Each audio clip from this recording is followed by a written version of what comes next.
Hello and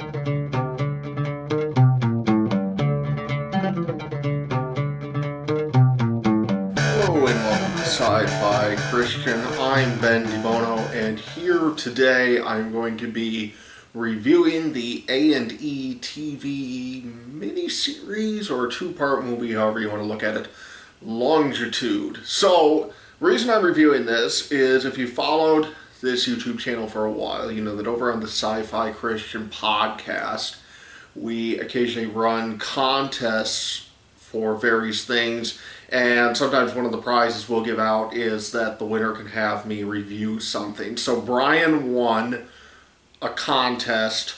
I can't remember at the moment which one, but he won it. And he picked out this mini-series. I don't know whether it's called a mini-series or a movie because it's two parts, but it's like 3 hours. I mean, that's a really mini series. So it feels more like a TV movie, but then it was aired in two parts. I don't know. I'll probably just call it whatever comes to mind as I'm talking about it. Anyway, so he picked out this A&E TV movie, Longitude, for me to watch, which is a historical drama and review for him. So Brian, here it is. I apologize for how long it has been, but I have no excuse. I have absolutely no excuse. I was just lazy and didn't get it done for several weeks and possibly a few months. But here we are, and I'm here to deliver you your prize, Brian. So Longitude, the basic premise for people who aren't like me and Brian and haven't watched this, is that back in the day, well, let me back up. So if you've ever looked at a map, you've got the lines that go up on a map, you got the lines that go across on the map, you have latitude, longitude, right? So back in the day, when ships are sailing, they are able to determine latitude very easily by the height of the sun or something like that, but they have a lot of trouble figuring out longitude. And so that causes problems for all these ships. They're sinking, all sorts of bad stuff is going on. And so the British Navy, because they have a Navy, this is kind of a big deal to them, and they commission, they have a contest of some sort to figure out who can invent a way to be able to tell longitude at sea. And what the story of the movie is it's a flashback between, I think it's like the 14th, 15th, maybe 16th century. Anyway, one of those, 16th, 17th century, and then of the guy who is part of this contest and is busy inventing the marine chronometer that's going to be able to eventually help track longitude. And then a guy in the early 20th century, played by Jeremy Irons, who is kind of a, I don't know, historian fan. He's restoring the chronometers and reviving the reputation of this guy back in the 17th century, who's played by Michael Gambon. So you kind of have a back and forth thing throughout the two parts between these two different time periods, 20th century and then 16th, 17th century. So a few things I like, and I'll get into a couple criticisms. First of all, when I hear the phrase TV movie, I instantly cringe because that's like a cue to me that it's going to be amateur hour. And this really wasn't. I mean, it's very competently made. It's not like it has, big budget or anything, but it's competently made. It's well made. You have good actors and everything. Jeremy Irons and Michael Gambon are the two leads, and just phenomenal actors. So really well acted, well directed, well made. I mean, it's compelling to watch everything that's going on. You follow the story of these guys as we're flashing back and forth between the timelines, and we want to see them achieve. And it's one of those things where we're sold on Michael Gambon's character. We know he's going to figure it out. But we're obviously not, people in his timeline aren't, so there's kind of this, when are they going to realize his brilliance and everything, and that sort of thing. So it has some of that quality to it, and it's perfectly well done, and well written, structured, acted, all of that. Here's the problem that I had with the movie, though, is that it is based on a non-fiction book. And as I'm sitting there watching it, it really made me wish that I was reading the book instead of watching the movie. And the reason for that is that Michael Gambon's character is doing all of these technical things to try and figure out longitude.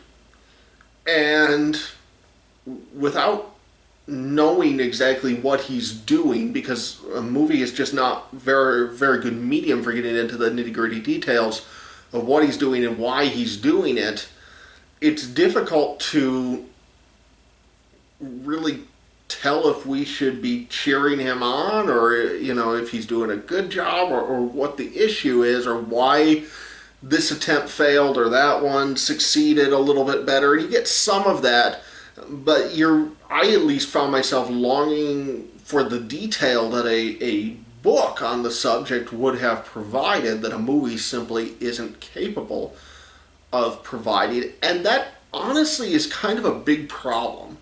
I feel like this movie would be very compelling if you've read the book and have all of those details in your mind. But without that, it's a little tough to be able to kind of determine, what is he doing? Why is he doing it? Why, there's all these missing details that are in a lot of ways essential to making the story compelling and driving the action forward, that are simply missing because a TV movie isn't equipped to be able to handle those.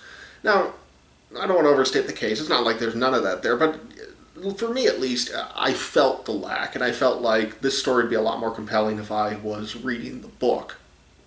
Okay, so that's really the main issue with it. And to give you a good example of why this is a problem, is that there's a point in the movie where after this contest opens up, we see people giving ideas for longitude. I think Stephen Fry is in it at this part, actually, another great actor. And they're giving goofy ideas for how to determine longitude. And some of them are just like obviously wrong. One of them involves wounding a dog or something like that. It's just crazy stuff. But some of them are a little more sane, but the movie just kind of expects us on faith to accept that those are wrong ideas.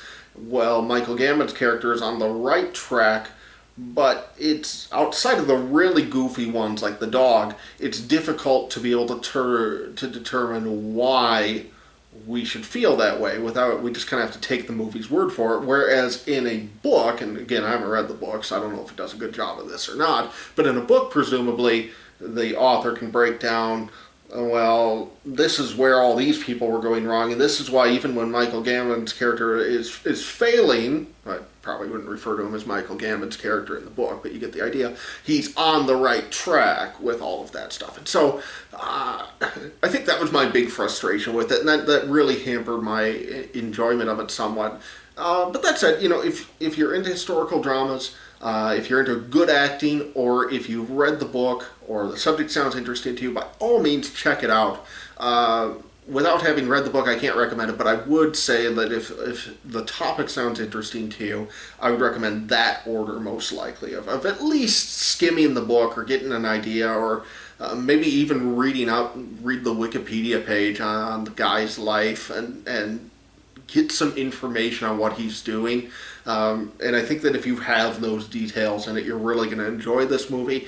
If you don't, I think odds are you'll probably wind up more where I am, which is that really well made, but it just feels like we're missing a lot of pieces along the way because of the limitations of the medium. So that's it. Middle of the road, 3-ish stars, I guess, is what I would probably give it in our sci-fi Christian 1 to 5 scale. But yeah, so again, Brian, sorry it took me so long to get to it. Hope the review was worth it.